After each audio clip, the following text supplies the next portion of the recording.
All right, our next guests are going to be very familiar as two halves of a very well-regarded duo, Grammy Award winners, chart toppers in Ireland and well beyond as well over the last best part of 20 years now. And they've done Letterman, they've done Jools Holland, so it was pretty inevitable that you were going to turn up on OTB AM, folks. Rodrigo y Gabriela, you're very welcome to the show. Hello, how you doing? Thank you for having us. How's it going? We'll get into a little bit about how life is in COVID and stuff like that. But you're joining us because it's an unusual combination of words, but from what I understand, you're collaborating with Pele to mark his 80th. Yes. It was a very unusual situation. You know, we met a Mexican guy who used to manage Hugo Sanchez. You know, if you like soccer, you know who he is. And he as well, besides being like sports agent, he married a Mexican artist, singer, many years ago, and he became as well like a musical agent. So he's in both worlds. And recently we met this guy.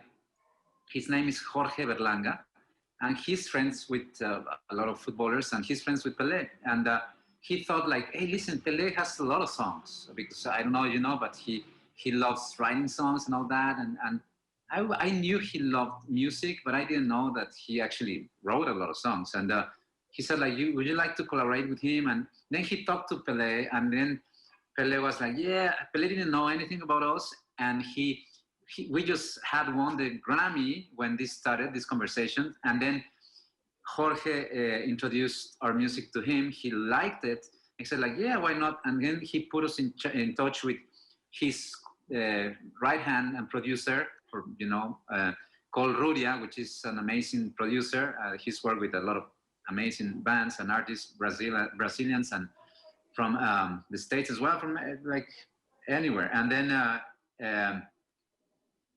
we met this guy and we talked to them and we started talking about the song, and Pele sent us a couple of songs to choose from. And then we chose this track and we just recorded it remotely, and this is the result, you know. That's class. So, like, did you get a chance to jump on a Zoom call like this with them and sort of chat through it, or how did it all come about, Gabriela? We didn't get the chance, but we got the chance to talk to his main guy, Ruria, which is they almost close neighbors with, and we talked to him, and for us that was enough, because we know Pele is Pele and everybody wants a piece of Pele. So we were happy to know that he liked what we do and he loves guitar music and he loves Mexico too, you know. So he was very happy for us to do to arrange the piece, and that's good for us. Because I was going to ask, does Mexico love Pele? I mean, what is the relationship like on the football pitch between Mexico and Brazil, you know? It's massive because, as you know, the Brazilian team in 1970 was probably regarded as one of the best teams ever. And when Mexico was disqualified from that, well, they lost against Italy, I think. And the only team that Mexicans looked up after Mexico's elimination was Brazil. And then Pele was really good at winning the Mexicans' hearts. He would wear the sombrero. And the Brazilian fans, they were pretty much like Mexicans, lively. And so Mexico really, really took on. Even today, when Mexico's out of the World Cup, which always happens, as usual, then most Mexicans go, for Brazil. It's a usual combination, yeah. I wasn't aware of that. I'm interested as well about, like, as people, as kids, and I'm sure you both have fond memories of the 1986 World Cup and the world coming upon Mexico at that point. And of course, that was not the World Cup of Brazil. That was the World Cup of Maradona. Do you have the same love for Argentina as you have for Brazil, or is that a very different relationship? No. Brazil lost against France in that World Cup in quarterfinals, in penalties. Socrates missed the penalty. And so that was actually a very sad World Cup because Mexico was very close to go to quarterfinals too. And Brazil was out, Mexico was out. And yeah, I mean, Argentina and England, they played the famous match. Argentina passed through. And then in the final against Germany, it was more like, yeah, the Latin team, but it's not the same way. I mean, it's like, not definitely Mexicans don't go for Argentina as a second option. Is that, I think that's a South American thing in general, is it? Like nobody likes Argentina, is that right? Kinda. Yeah. So yeah, like, look, it's an absolute delight to have both of you on the show, and like Ireland loves you guys, obviously, and I know you've had like a strong relationship here over the years. What I think people will be interested to know what the last 7 months has been like for both of you. I think you're in Iztapa, Mexico now, right? What's the last? It's obviously it's something that's decimated the music industry. What has the last 7 months been like for you guys? Oh, it's been quite a complete different landscape altogether for us after 20 years of constant being on the road all the time. It was the first time we had to see this year ahead and said, okay, well, it seems like it's not going to happen. So we just came back from, I think we were starting our US tour in somewhere in the States in February or March. And we were gonna come to Mexico to play after 4 years of not playing in Mexico, and everything was sold out. Everybody was so happy. And then it was like, well, you're not going anywhere. You go home. So we came home, and the good thing is we have a studio, and that would just, for us, it was like our place to work and to write more music and all of that. So we have managed to stay very, very busy. And but we miss the crew, and we miss to be on the road and being with our fans and all of that, you know. But we can't complain, really. We are good here. We're lucky, yeah. And like creatively, because it was such head melt, wasn't it? Like, I'm sure that's an expression that you get, but like that early part, particularly where I think a lot of people were struggling creatively, that it was people, you know, with that concentration thing, there was all this noise going on while people got to grips with the enormity of it. So creatively, did you guys find it easy to get into a thread, right? I think we both are pretty much, we are pretty much the same in this kind of, in the sense that we don't really pay much attention to what's happening. I mean, we live in a place where it's actually very small, on the ocean, like in Pacific. It's quite paradise, right? And it's quite away from any big city. And we don't watch news, we don't do social media, you know, it's like, so we try to keep you cannot really hide from whatever is happening, and through, you know, our friends, whatever, you know what's happening. But we try to, you know, we come here to studio and we don't know anything about what's, you know, outside. And we try to keep that way all the time, because otherwise you go crazy. You just get so distracted, scared, and stupidized. Yeah, but I think that it creatively, when you have the space and you're not working so much on the road and taking planes or buses or here and there, there's definitely more room to just stay quiet and just start writing stuff.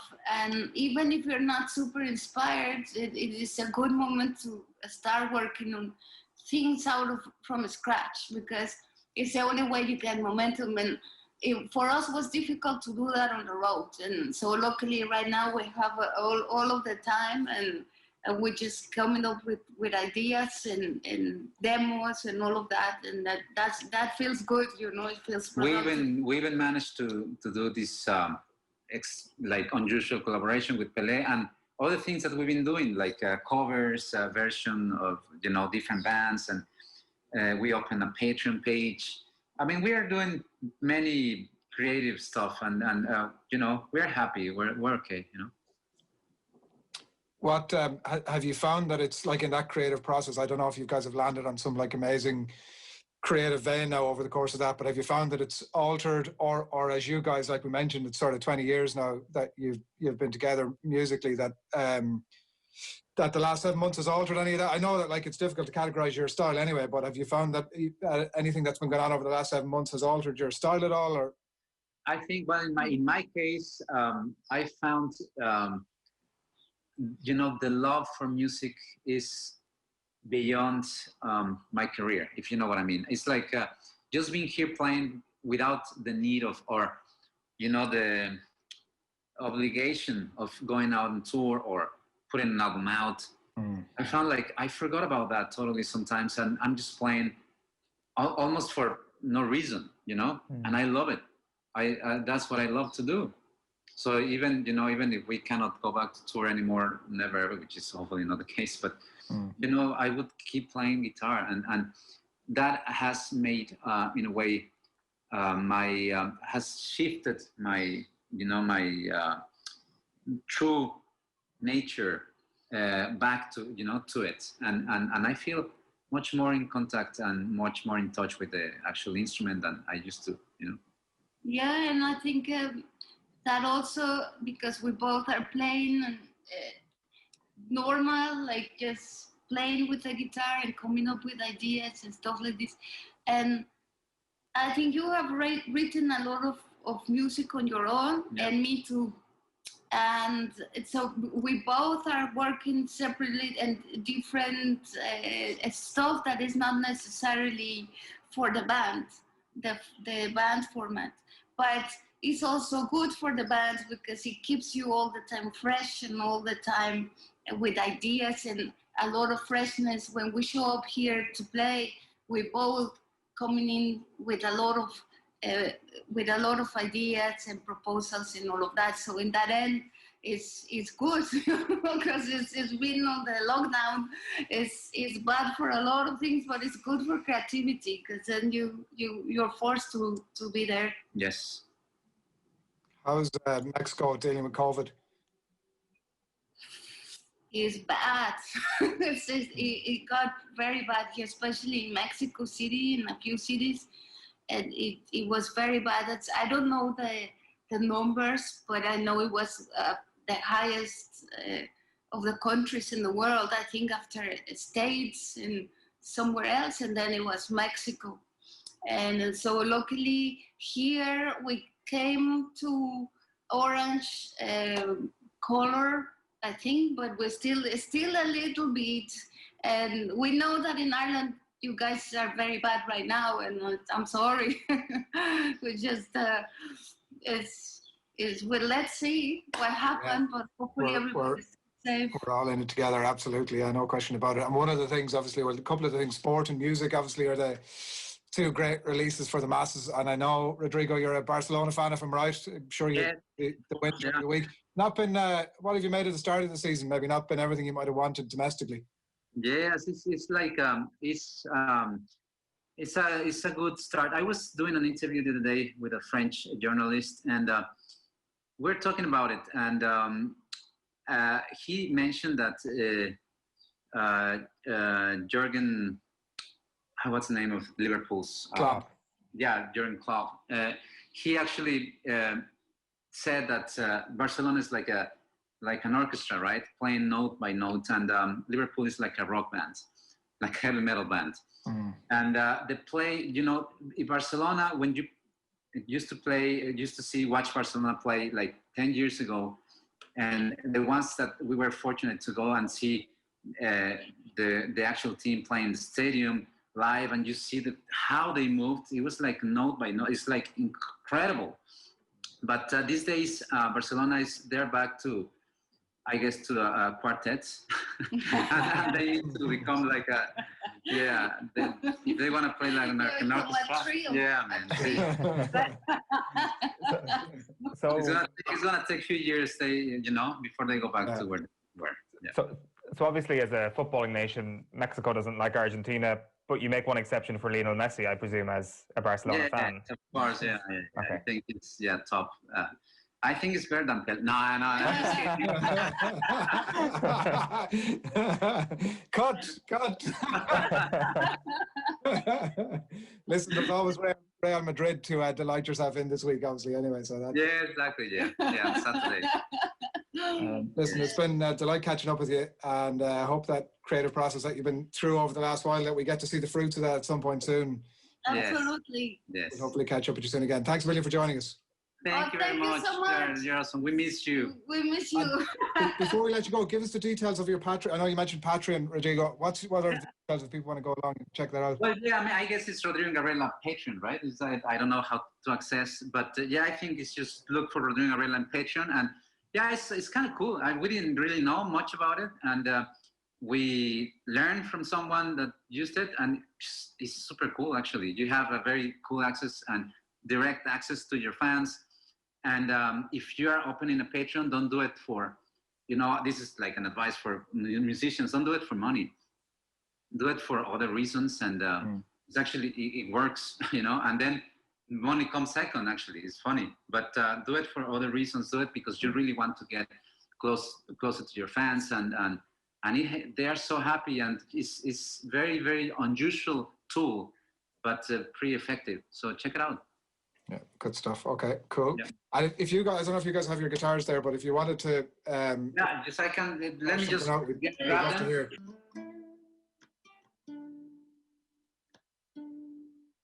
La versión de. No sé.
Yes. Oh, brilliant. Well done. That was absolutely amazing. Thank you. That's Electric Soul from the latest album, The Metavolution. latest album, Metavolution. The Grammy winner. That was unbelievable. What a way to finish. Listen, thanks a million. You've been really generous with your time and with your creativeness as well. So thanks a million for all that. And best of luck, obviously, with the song, with Pele, and whatever the next few months holds as well. Thanks a lot, guys. Thank you for the interview and the support over the years. Really appreciate it.